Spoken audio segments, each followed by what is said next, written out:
Hello दोस्तों, कैसे हैं आप सब। उम्मीद है आप सब अच्छे होंगे। मेरा नाम निशीत रंजन है और आप देख रहे हैं इंग्लिश विद निशीत। आज बताते हुए बहुत खुशी हो रही है कि आज आपकी क्लास की 51 डेज है, मतलब 50 दिन हम लोगों ने कंप्लीट किया सक्सेसफुली और आज 91वें दिन हम लोग इंटर कर गए हैं। तो 91वें दिन इट्स अ बिग डील। जो भी स्टूडेंट्स जो कंटिन्यू हैं, सैल्यूट फॉर यू ऑल। आप सबों ने बेहतरीन काम करा है और आप सक्सेसफुली इस क्लास को कंप्लीट करने की ओर अग्रसर हैं। आप देखे होंगे कि आपके पास अच्छे खासे कलेक्शन ऑफ वर्ड्स आ गए होंगे। साथ ही साथ अगर आप ग्रामर के पोर्शंस को कंप्लीट कर रहे हैं तो वो भी आपके पास है। और जो बच्चे जीडी कर रहे हैं, मतलब जो तीनों सेक्शंस कर रहे हैं, जो वर्ड्स पावर भी देख रहे हैं, ग्रामर मतलब जो ये सेशन और जीडी वाले सेशंस कर रहे हैं, उनको मैं तहे दिल से थैंक यू करना चाहता हूँ कि that you believed in me and you were started and you joined our session. Thank you so much for supporting and that continue classes. आप ये मेरी तरफ से थैंक यू है। लेकिन मैं उन तमाम बच्चों को कहना चाहूँगा जो भी ये सेशन देख रहे हैं, you must join the session. आप कभी भी सेशन ज्वाइन कीजिए। जीडीज़ की सेशन हमेशा ऑन है और आप वहाँ ज्वाइन कर सकते हैं। That seniors are there, they will support you. मैं भी रहता हूँ, that will guide you and will try to improve your but spoken English. हम वहाँ पे कोशिश करेंगे आपकी इंग्लिश बेहतर हो और एक यकीन मानिए वो बेहतर होगा अगर आप शिद्दत के साथ वहाँ पे ज्वाइन करते हैं। तो चलिए अब ज़्यादा बातचीत नहीं करेंगे। मेरा यही है कहना कि आप लगातार मेहनत करते रहिए और सेशन से जुड़े रहिए। अभी आप उम्मीद है पेन और पेपर लेकर बैठ के होंगे और वर्ड्स पर लिखने की तैयारी में होंगे। तो चलिए विदाउट वेस्टिंग द टाइम चलते हैं अपने वर्ड्स पावर की तरफ। देखिए आज हमने अपने वर्ड्स में 3 बातें रखी हैं।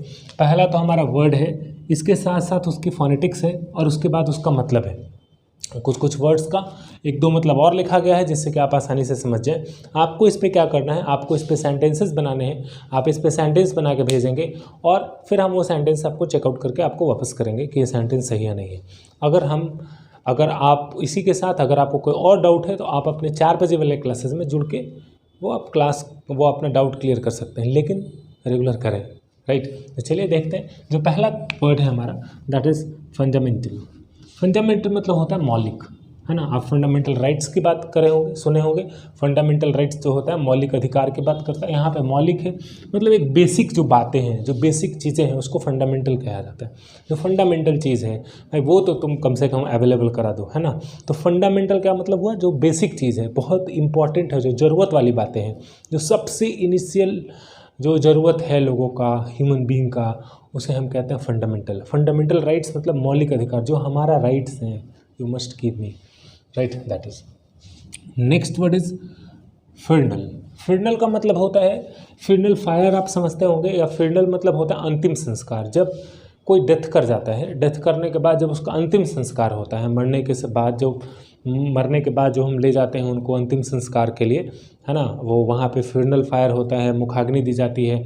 वो तमाम जो प्रक्रिया है उसे हम कहते हैं फिरनल, उसे कहते हैं अंतिम संस्कार हो रहा है। ये जो संस्कार है, जो तमाम चीज़ें वो अंतिम चीज़ें हो रही हैं, तो उसे हम फिरनल कहते हैं, फिरनल, है ना।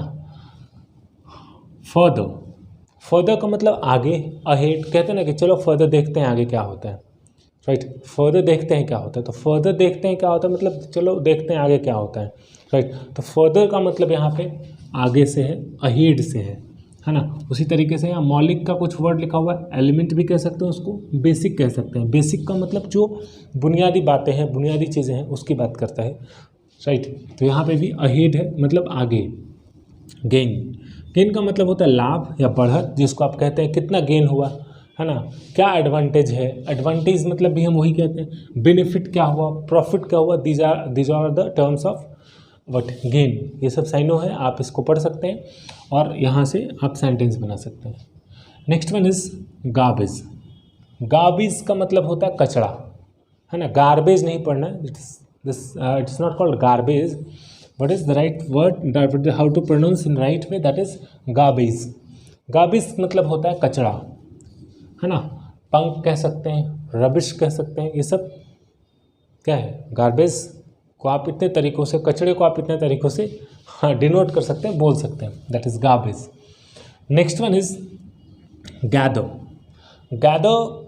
नहीं पढ़ना है, गैदर पढ़ना है।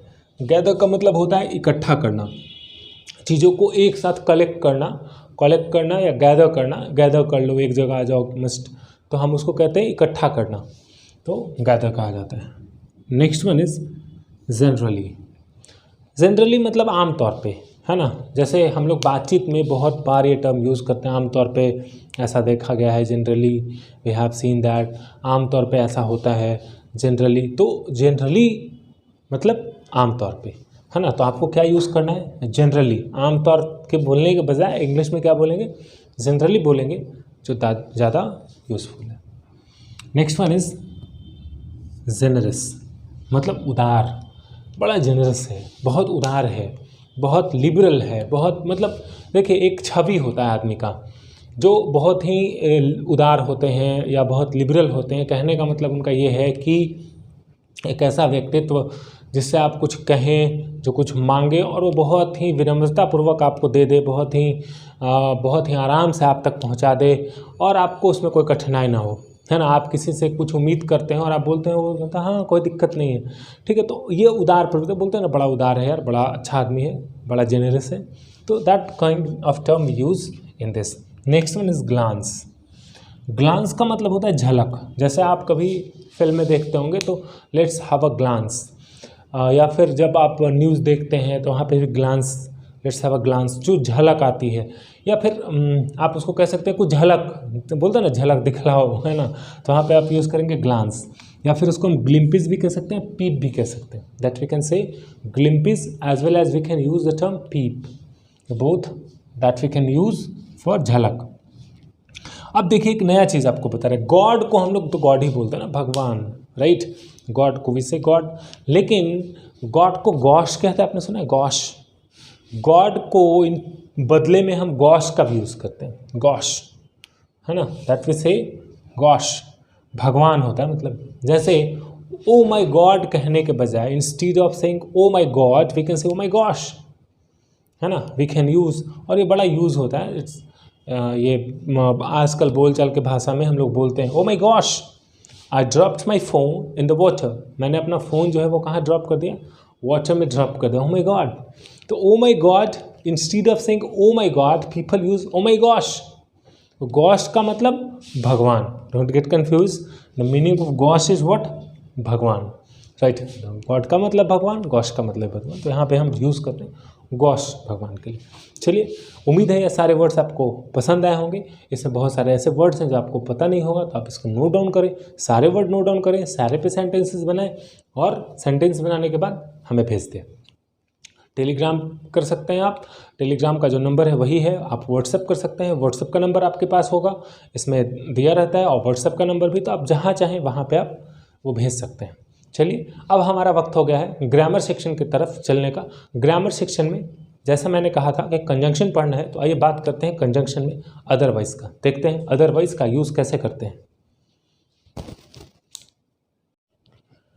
आज हम लोग बात कर रहे हैं कंजंक्शन में अदरवाइज़ की। जैसा कि मैंने आपको पहले बताया था, अदरवाइज़ का यूज़ हम ऑलमोस्ट कहाँ करते हैं, धमकी के लिए करते हैं। देखो ऐसा करो अदरवाइज़ ठीक नहीं होगा, अन्यथा ठीक नहीं होगा, क्या कहते हैं, वरना ठीक नहीं होगा, है ना। ऐसा यूज़ हम अक्सर करते हैं, ये करो वरना ठीक नहीं होगा, ये करो अन्यथा ठीक नहीं होगा। तो अन्यथा, वरना, ये जो है ये एक धमकी भरे वर्ड्स हैं, धमकी भरी सेंटेंसेस लगते हैं अपने आप में, है ना। जैसे आप अगर नहीं पढ़ेंगे तो आपकी मम्मी आपके पापा बोलेंगे कि पढ़ो वरना फेल हो जाओगे, है ना। फ़ोन करो वरना मैं तुमसे बात नहीं करूँगी ऐसी बातें होती हैं, आप सुने होंगे। तो ये जो है ये क्या है, एक अदरवाइज़ वाली बात आ जाती है वहाँ पे। अदरवाइज़ अन्यथा, तुम ऐसा करो अन्यथा ऐसा होगा। एक तरह का सेंटेंस में कॉन्ट्रास्ट होता है कि तुम ऐसा करो अन्यथा ऐसा हो जाएगा, तुम पढ़ो अन्यथा तुम फेल हो जाओगे। इस तरह के भावना वाले सेंटेंसेस को हम यूज़ करते हैं अदरवाइज़ के साथ। तो आइए देखते हैं कि अदरवाइज़ का यूज़ कैसे करेंगे, उस पर कुछ एग्जांपल्स बनाते हैं। और फिर से मैं दोबारा कहूँगा आपको, चूँकि क्लास में हम ये बार बार कहेंगे कि आपको जो भी असाइनमेंट्स मिलते हैं, जो भी आप क्लासेस करते हैं, ये बहुत लंबा नहीं होता है, छोटी छोटी क्लासेस होती हैं, छोटे छोटे प्रोजेक्ट्स होते हैं। आपको सिर्फ अपना एक टाइम का बहुमूल्य समय निकालना है 9 बजे से और बैठ जाना है। कभी कभी लेट भी हो जाता है कुछ टेक्निकल वजहों से, लेकिन 9 बजे टाइम पे आपको बैठ जाना है और चीज़ों को कर लेना है। 9 बजे के बाद भी आप कर सकते हो, आपके पास पूरा समय होता है। आप अपने वर्ड्स सेंटेंसेस को भेजिए, आप पूछिए। लेकिन अगर आप पढ़ते रहेंगे, अगर उम्मीद है आप बेहतर करेंगे ही, लेकिन अगर आप ये करते हैं तो बहुत खुशी होगी आपको और आपके घर वालों को भी, साथ साथ मुझे भी, क्योंकि आप पढ़ेंगे, राइट। और आप अलूल जुलूल जो चीज़ें देखते हैं, आप अपना टाइम स्पेंड करते हैं, इससे बेहतर है कि कुछ पढ़ाई की बातें कर ली जाए, कुछ अच्छी बातें कर ली जाए, है ना। अदरवाइज़ आपको पता ही है क्या होगा, अदरवाइज़ आप सक्सेस नहीं कर पाएंगे, अदरवाइज़ आपको ये हो जाएगा, अदरवाइज़ ये हो जाएगा। आज तो अदरवाइज़ का झड़े लगाने वाले हैं, है ना। तो important is what you must conscious and you must try to focus on your study, otherwise you will not get success, है ना। तो अदरवाइज का यूज़ हम हर जगह करते हैं, अदरवाइज का यूज़ हर एक सेंटेंस में बोलने के लिए करते हैं। ऐसा करो नहीं तो ऐसा हो जाएगा, ऐसा करो अन्यथा ऐसा हो जाएगा, ऐसा करो वरना ये हो जाएगा, है ना। तो मेरे पैसे दो वरना मैं कंप्लेन कर दूंगी, तो मुझे गाली नहीं दो वरना ठीक नहीं होगा। तो ऐसे सेंटेंसेस का यूज़ हम बहुत बार करते हैं, इन्फिनिट टाइम्स करते हैं। देखिए कुछ एग्जांपल्स हैं हमारे पास, आप इस पे सेंटेंसेस क्रिएट करेंगे। वर्क हार्ड, कड़ी मेहनत करो, अदरवाइज यू विल फेल, अन्यथा क्या होगा, वरना क्या होगा, तुम फेल कर जाओगे, राइट। दूसरा सेंटेंस है कम ऑन टाइम, समय पे आओ, come on time otherwise you will be punished. जैसे क्लास में हैं आप और जब क्लास में समय पे नहीं आ रहे हैं तो टीचर क्या कह रहे हैं, टीचर कह रहे हैं कि कम ऑन टाइम, समय से आओ, अदरवाइज अन्यथा वरना तुम्हें सज़ा मिलेगी, है ना। तो अक्सर क्लास में समय पे जाएं, सज़ा से बच जाए, ये सेंटेंस हम यूज़ करते हैं। तो ऐसे बना सकते हैं, कम फास्ट, जल्दी आओ, otherwise you will be restricted to enter in the hall. जल्दी आओ, अदरवाइज तुम क्या हो जाओगे, रिस्ट्रिक्ट कर दिए जाओगे, रोक दिए जाओगे हॉल में एंट्री से, है ना। हॉल बंद हो जाएगा, नहीं तो इसके लिए तुम्हें क्या करना पड़ेगा, जल्दी आओ, वरना हॉल बंद हो जाएगी, तुम्हें जल्दी आना पड़ेगा, तभी तुम्हें एंट्री मिलेगी, अदरवाइज तुम रिस्ट्रिक्ट कर दिए जाओगे, रोक दिए जाओगे। अगले वर्ड की तरफ चलते हैं, अगले सेंटेंस की तरफ। She helped me in critical situation, उसने मेरी बहुत मदद की। सी हेल्प्ड मी, उसने मेरी मदद की इन क्रिटिकल सिचुएशन, सिचुएशन मेरा जब ठीक नहीं था, जब मेरा जब ठीक नहीं था सिचुएशन, तो उसने मेरी बहुत मदद की, right. She helped me in critical situation, otherwise I would die, अन्यथा मैं क्या होता, मर ही जाता, है ना। She helped me in critical situation, otherwise I would die, अन्यथा मैं क्या होता, अदरवाइज अन्यथा या वरना मैं मर ही जाता, right. You come on time, otherwise you miss the class, समय पे आओ, अन्यथा क्या होगा, तुम क्लास मिस कर सकते हो, right. Do regular classes, classes regular करो, otherwise you will miss proper lecture, आप प्रॉपर लेक्चर मिस कर सकते हो, right. Don't abuse me, otherwise I will beat you, मुझे गाली मत दो अन्यथा मैं तुम्हें मारूंगा, है ना। तो इस तरह के सेंटेंसेस हम अदरवाइज के साथ बनाते हैं। उम्मीद है आपको ये क्लास पसंद आया होगा। अगर आपको ये क्लास पसंद आया है तो अपने दोस्तों के साथ शेयर कीजिए और चैनल को सब्सक्राइब कर दीजिए और कमेंट करना ना भूलिए। आपके कमेंट से हमें इंकरेजमेंट मिलता है। आपके लिए अगली क्लास कल आएगी, तब तक के लिए धन्यवाद।